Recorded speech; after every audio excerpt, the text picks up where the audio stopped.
제가 예전에 좀 흥미로운 기사를 본 적이 있습니다. 물건을 사용하면 할수록 물건이 이렇게 닳는 것처럼 우리 인간의 심리도 그러하다라는 기사를 읽었던 적이 있습니다. 이 말은 아무리 강한 감정도 시간이 지나면서 점차 사그라든다는 거죠.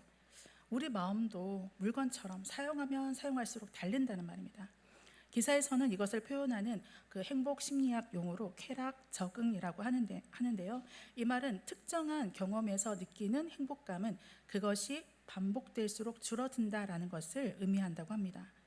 어떤 상황에서 경험된 행복감이 엄청 컸어도 계속 반복되는 상황에서 그 행복감은 점점 줄어들고 시들어져 간다는 것인데, 심리학자들이 이 발견한 이 인간 심리의 이 한 단면은 굳이 학문화하지 않아도 우리는 이미 그런 상황들을 많이 경험하고 있습니다.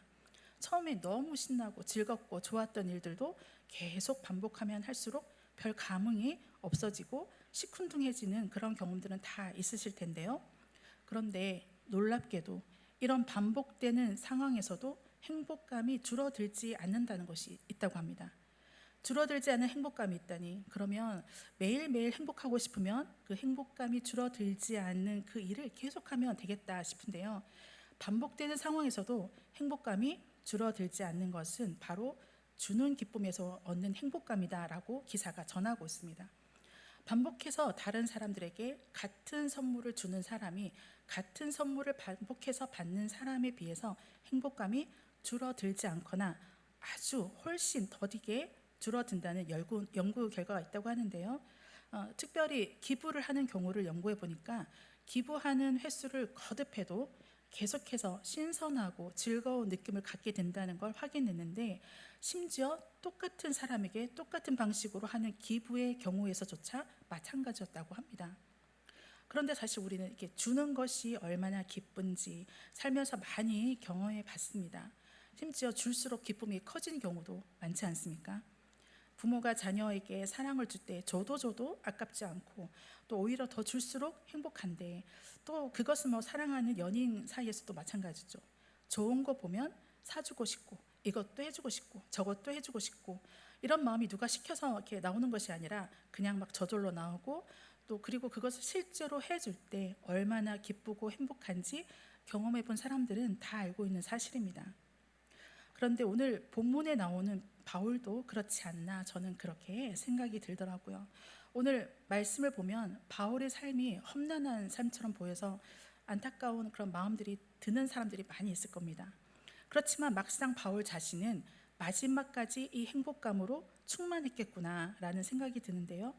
하나님께서 심겨주신 이 행복이라는 감정이 고되고 힘들고 어려운 상황에서도 바울의 삶에 충만하게 작용되었겠다라는 추측을 하게 됩니다. 오늘 본문을 보면 바울은 에베소 교회 장로들을 만나고 있습니다.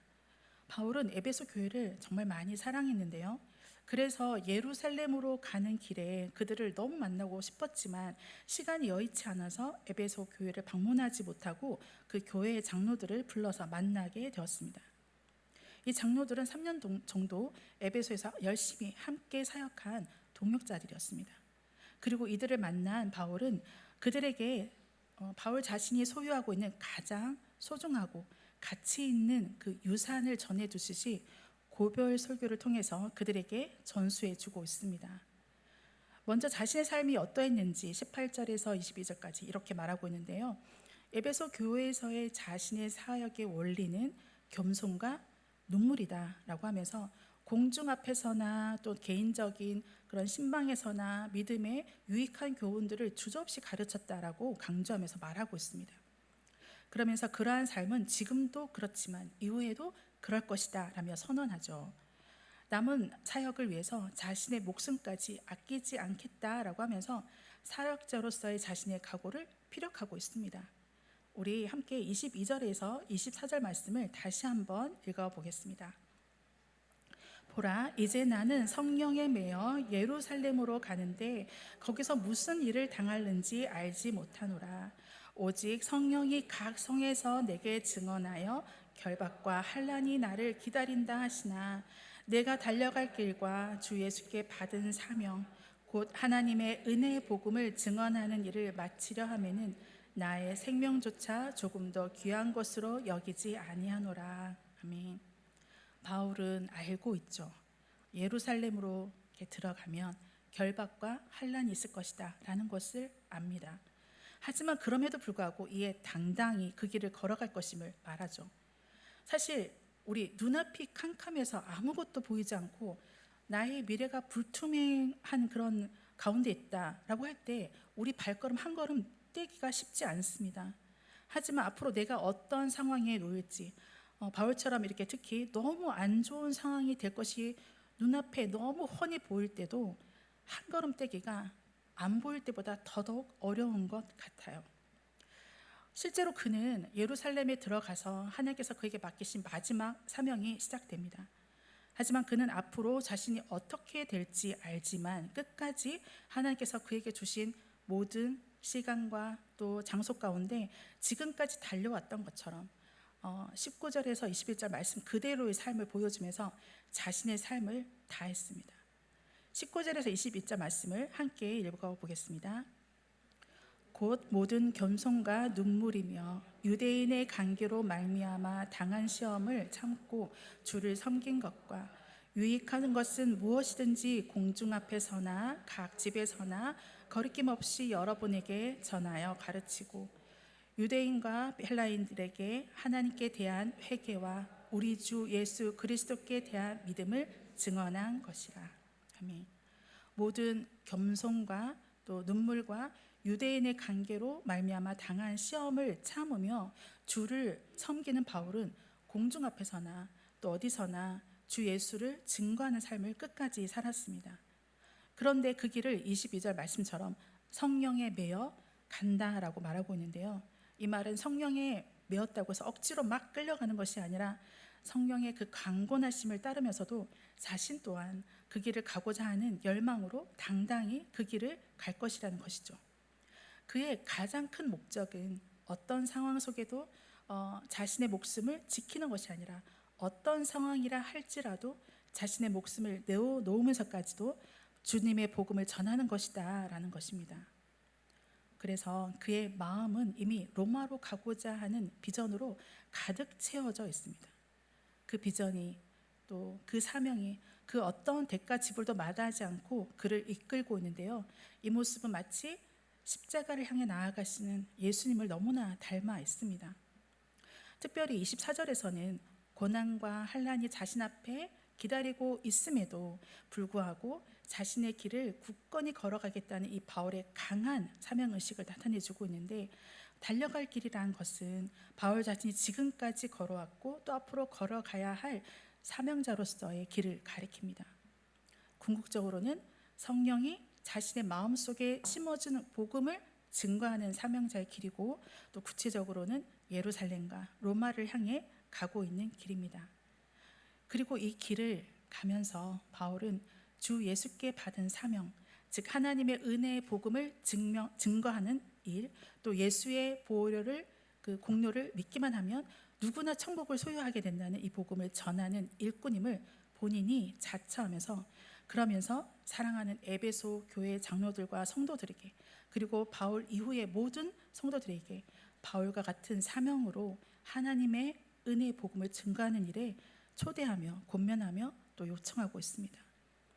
바울이 고별설교를 통해서 성도들에게 꼭 전하고 남기고 싶은 것으로 복음을 증거하는 일에 초대하고 있는데, 바울이 그들에게 이렇게 권면하고 요청하는 그 이유가 무엇일까 이렇게 생각하다가 오늘 본문 34절과 35절에서 그 이유가 있지 않나 그런 생각이 들었습니다. 우리 34절과 35절을 함께 읽어보겠습니다.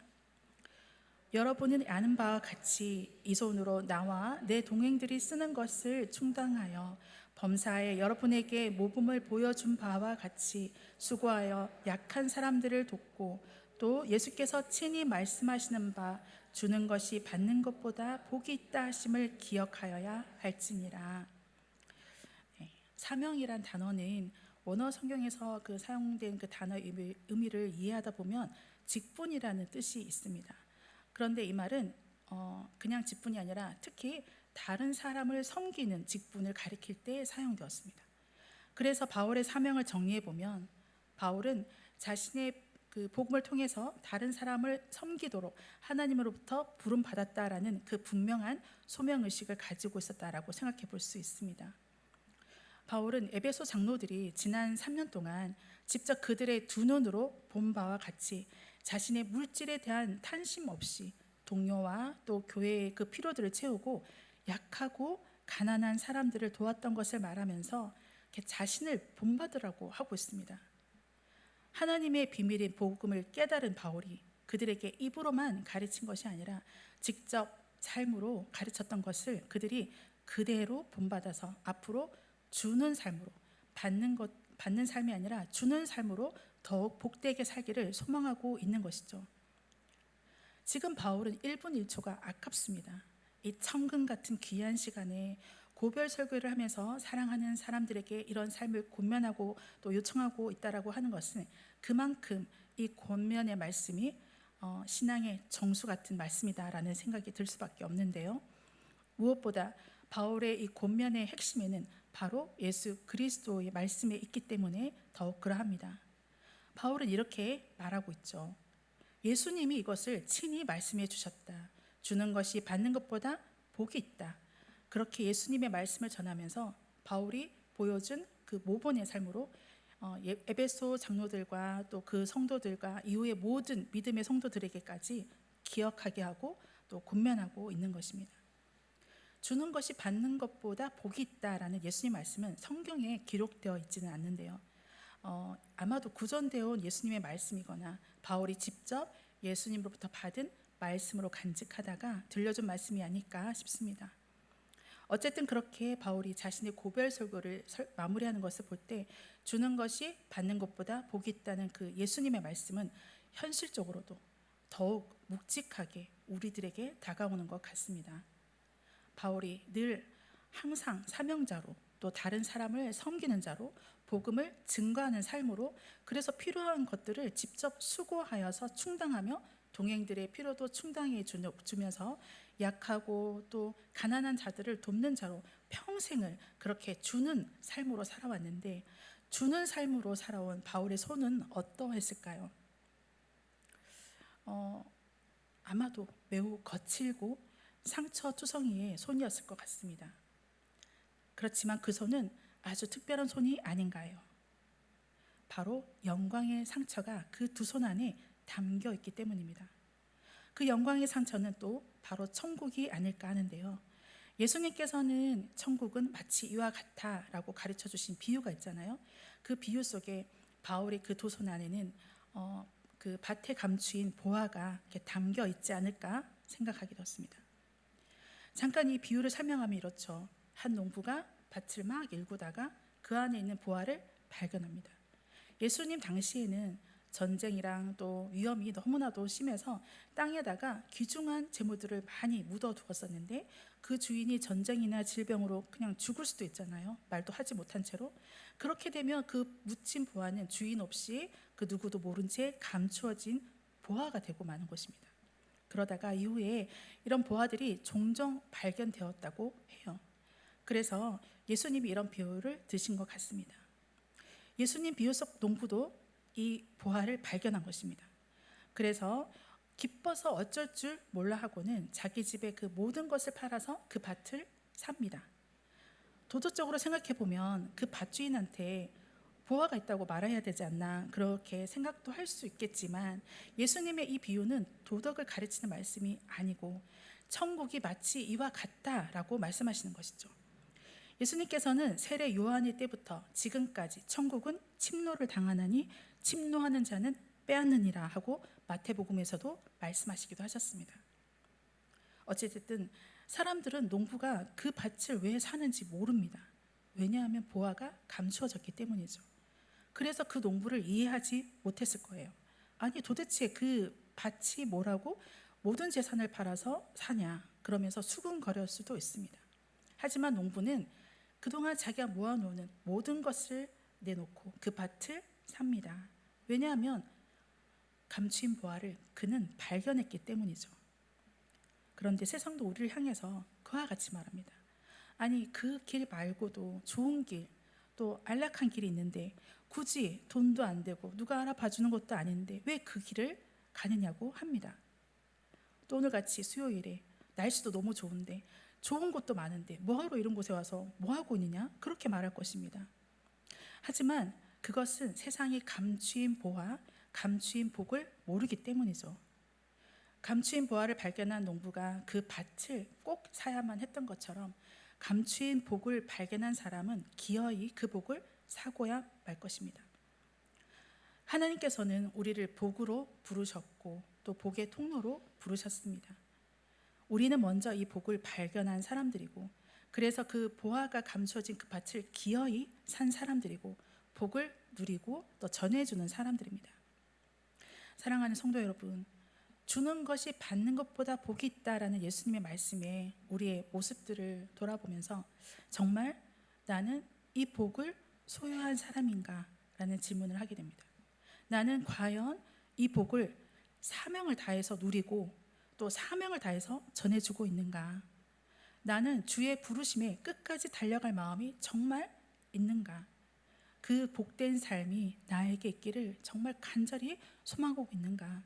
그런 질문을 하게 되는데요. 저는 그 10년 전쯤에 부모님이 그 영천이라는 곳, 대구 옆에 영천이 있어요. 그곳으로 그곳에 계신 적이 있습니다. 그래서 좀 아프시기도 하셔서 그곳 근처로 새로운 사역지를 기도하면서 준비하던 때가 있습니다. 부모님이 그 대구 옆에 영천이니까 한 대구까지 가면 좋겠다 뭐 이런 생각을 하고 있었어요. 근데 어느 날 아침에 일어나자마자 이렇게 문득 이런 기도를 하게 되는 거예요. 하나님, 제가 이 나이에 이제 이력서 내기가 너무 싫습니다. 혹시라도 제가 전도사로서 아직 해야 할 일이 있다면 또 제가 필요한 곳이 있다면 그냥 불러주세요. 그곳이 어디든 가겠습니다. 이런 기도를 저도 모르게 하고 있더라고요. 그러면서 왠지 모를 불안한 마음이 생겼어요. 이러다가 진짜 어디든지 정말 내가 갈 수 없는 곳이면 어떡하지? 이런 생각이 문득 들었지만 에이, 뭐 이력서를 낸 것도 없는데 어디서 나를 오라고 하겠어. 그냥 불가능하지 이러면서 안심하고 있었어요. 그런데 오전이 지나가기도 전에 기억이 나는데 딱 12시 딱 이전에 전화가 오는 거예요.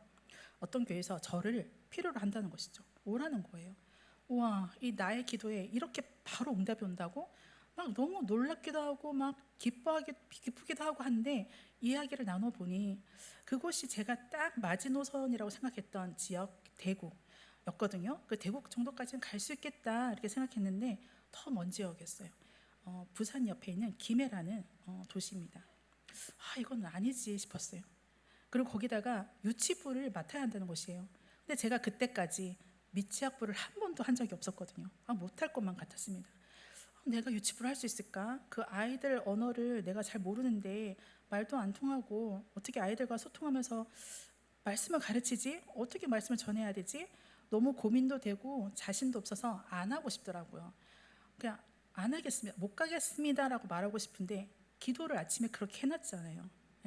노라고 대답하고 싶었으나 일주일 정도 기도하겠다 하면서 시간을 겨우 이렇게 벌었는데요.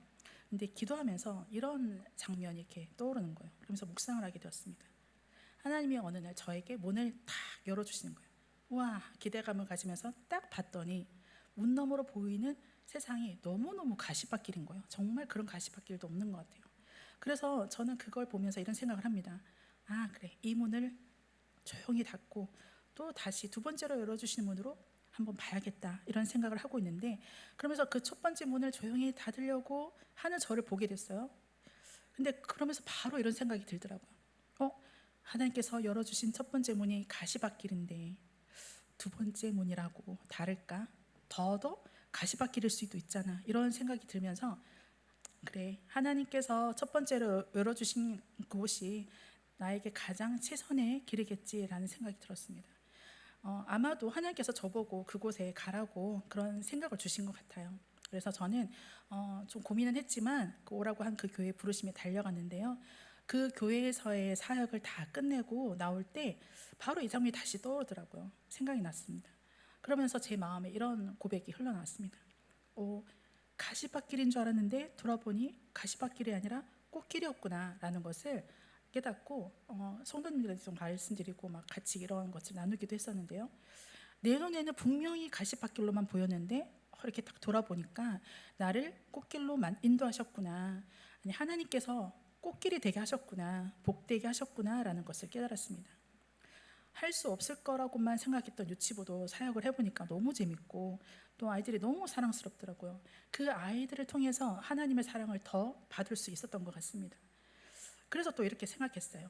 아니, 어쩌면 이미 꽃길이고 또 복된 길이었는데 그 가시밭길 속에 숨겨진 그 꽃을, 또 그 복을 내가 발견하지 못하고 가시밭길이라고만 생각했구나라는 것을 알게 되었죠. 그 길을 통해서 나를 더 다듬으시는 하나님을 발견할 수 있었는데, 그러면서 만약 내가 이 길을 걷지 않았다면 나는 하나님께서 베푸신 이 은혜를 모를 뻔했구나. 만약 내가 이 길을 알지 못했다면 나는 내 한계에 갇혀서 나의 한계를 넘어서는 그 기쁨을 경험하지 못했겠구나. 그렇게 하나님 앞에 고백하며 감사하게 되었던 적이 있습니다.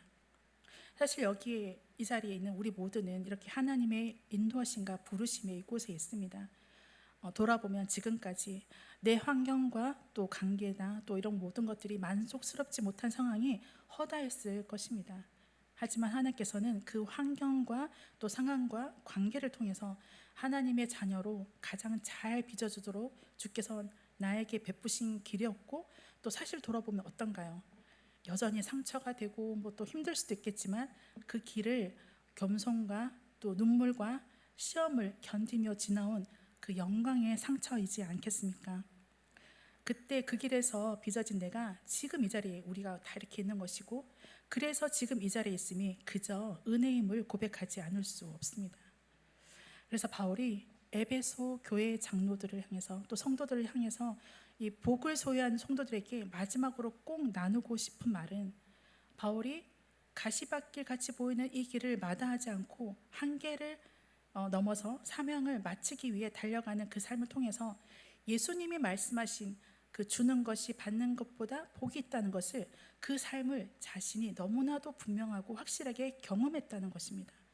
자신의 두 손 안에 세상적인 잣대로 매길 수 없는 영원히 빛나는 가치가 있다는 것이죠. 그래서 주는 삶으로 복된 삶을 살라고 말하고 있는 것입니다. 제가 처음에 주는 기쁨에는 줄어들지 않는 행복감이 있다는 연구에 대해서 말씀을 드렸었는데, 예수님이 말씀하신 이 주는 것이 더 복이 있다는 이 복에는 반복되어도 사라지지 않는 감정적인 행복감만 있는 것이 아니라 주는 삶으로서 최고의 절정을 보여주신 예수 그리스도, 또 목숨을 버리기까지 우리를 사랑하신 예수 그리스도를 닮는 기쁨, 또 하나님 아버지의 성품을 닮아가는 참된 기쁨과 영광의 복으로 바울의 두 손에 가득했을 것입니다.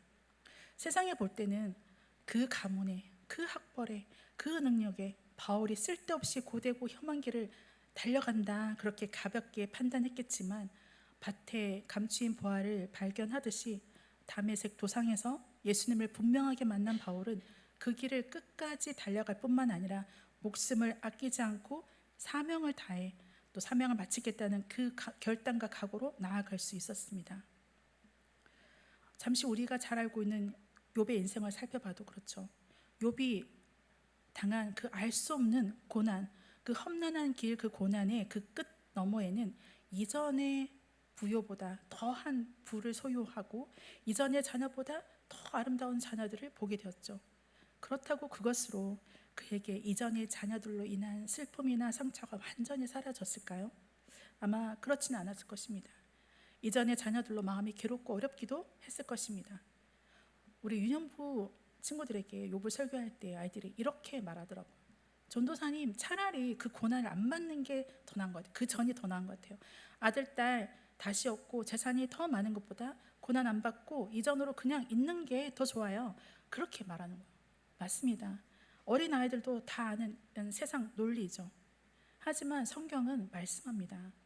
그럼에도 불구하고 욥이 귀로만 듣던 하나님을 눈으로 배움는 영광을 사모하라고, 밭에 감추인 복을 발견하라고, 그래서 세상이 담을 수 없는 하나님의 사랑을 담아보라고, 그래서 세상이 닮을 수 없는 하나님을 닮아보라고, 그래서 그 삶이 얼마나 복된지 살아보라고, 그렇게 우리를 부르고 있습니다. 사랑하는 성도 여러분, 그 복으로 우리를 부르신 하나님을 오늘도 우리는 분명하게 다 만나기를 바랍니다. 우리도 어떤 의미에서는 욥과 비슷하지 않나요? 욥이 고난을 선택해서 그 길을 걸어간 것이 아니잖아요. 그런 것처럼 우리는 모두 나의 선택으로 나의 부모를 만난 것도 아니고, 나의 선택으로 나의 직장을 다닐 수 있는 것도 아니고, 내 욕심대로 나의 자녀를 양육할 수 있는 것도 아니죠. 나의 가정 또한 내 계획대로 막 가꿀 수도 있는 것이 아닙니다. 어느 것 하나도 내 생각과 마음대로 할 수가 없어서, 그래서 그냥 이 모든 것이, 나의 환경과 모든 상황과 나의 모든 관계들이 그냥 가시밭길만 한 것 같지만, 내게 맡기신 가정과 일터와 또 영혼들이 있는 그 모든 그 관계, 그 한계 투성이 있는 그곳에서, 그 자리에서 나의 손을 붙드시고 인도하시는 하나님을 바라보고 의지하면서 모든 겸손과 눈물로 또 세상 속에서 시험을 견디며 나갈 때, 우리가 밟는 이 모든 길들이 복된 길로 걸어가는 삶이 될 줄을 믿습니다. 가시밭길 같은 험하고 또 괴로운 나의 삶의 여정이 거룩하고 영광스러운 복된 삶이란 것을 깨닫게 될 것입니다. 바울이 달려갔던 것처럼, 우리 믿음의 선배들이 달려갔던 것처럼, 우리 또한 이 복된 삶으로 한 걸음 한 걸음 더 나아갈 때에 모든 복의 근원이신 하나님 아버지로 인하여서 우리의 복된 삶이 더욱더 아름답고 또 향기롭게 이루어져 가기를 간절히 소망하며 축복합니다.